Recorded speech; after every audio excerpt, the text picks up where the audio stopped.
Hi everyone, and welcome to FX Evolution's technical analysis wrap on Thursday the 9th of April. So we're doing it on a Thursday today because obviously Good Friday tomorrow and the markets are going to be closed. So we'll check out what we were talking about in the webinar last night, see if there's anything that has moved we could potentially take advantage of, but a lot of the pairs are starting to go to these key levels that we expect them to, and they're hovering around this area. But we'll jump in and we'll do a bit of an analysis of where they're at and where they could potentially go next week. All right, let's get started.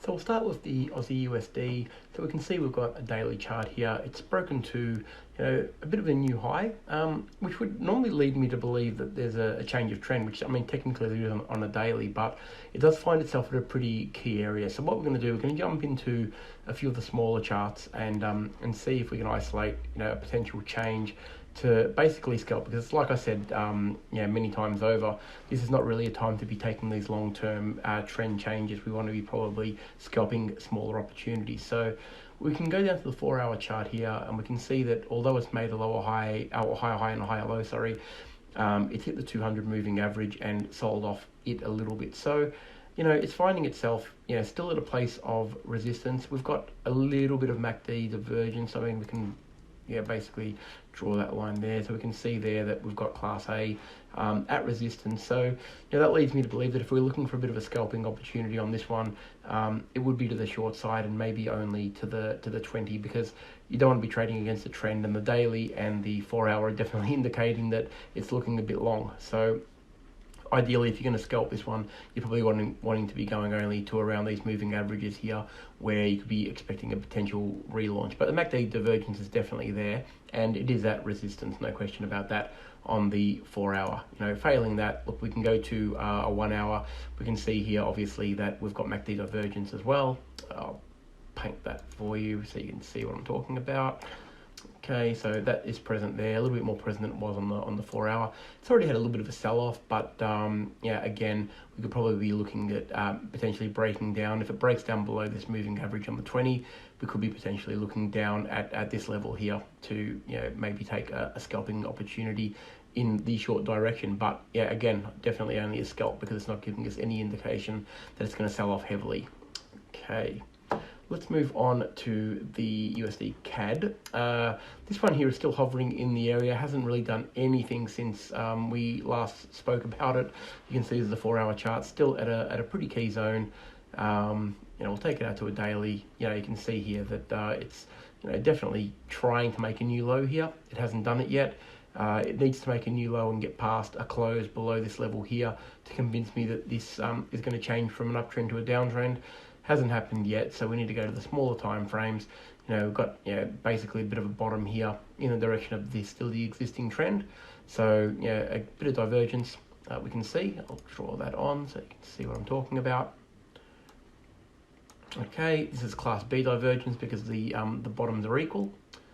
Okay, so we can see here that the price is roughly at the same level. So looking for you probably want to be going down to another lower time frame again.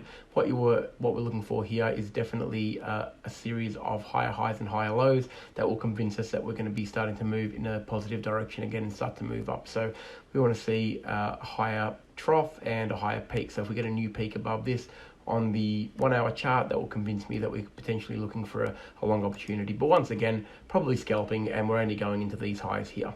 So around that sort of 142.50 area would be a pretty good target to go for if we get that series of higher highs and higher lows. Okay, we'll go on to the US dollar Swissy.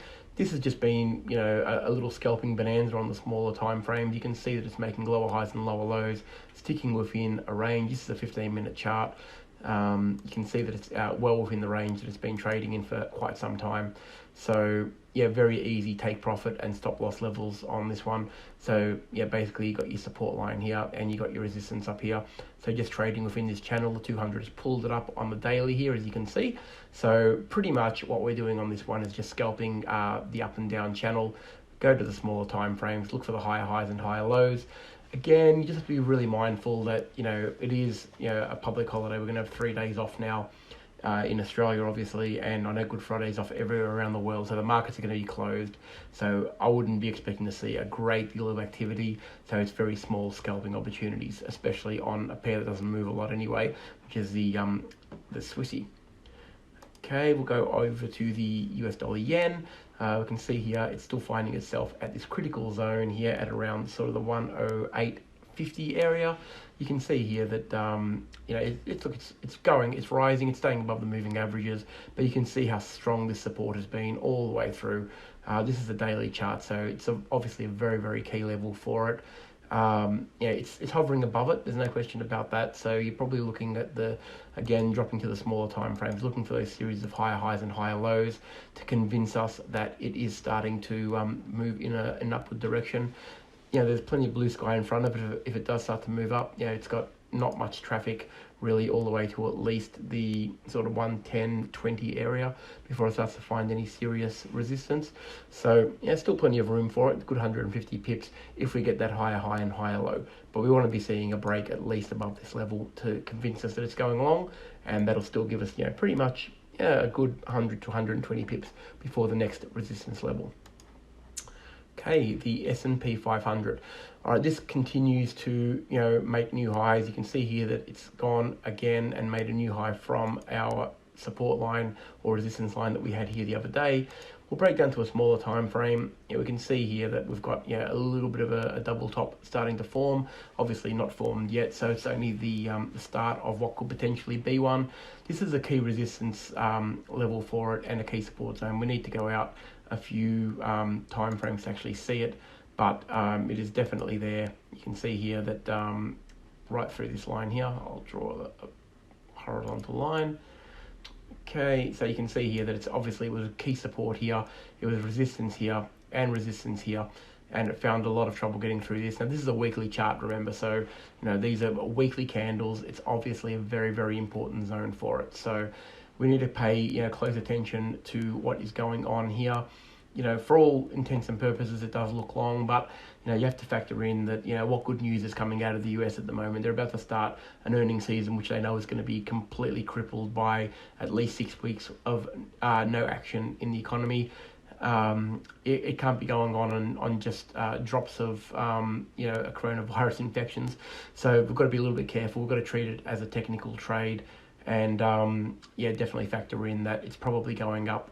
It could be what is sometimes known as a sucker's rally, so you've got to be a little bit careful on that one. There isn't enough good news for mine to see this rocketing back up to 3,000, so we're probably looking for more shorting scalps, but again, not trying to take big long positions on this one, looking for scalping opportunities.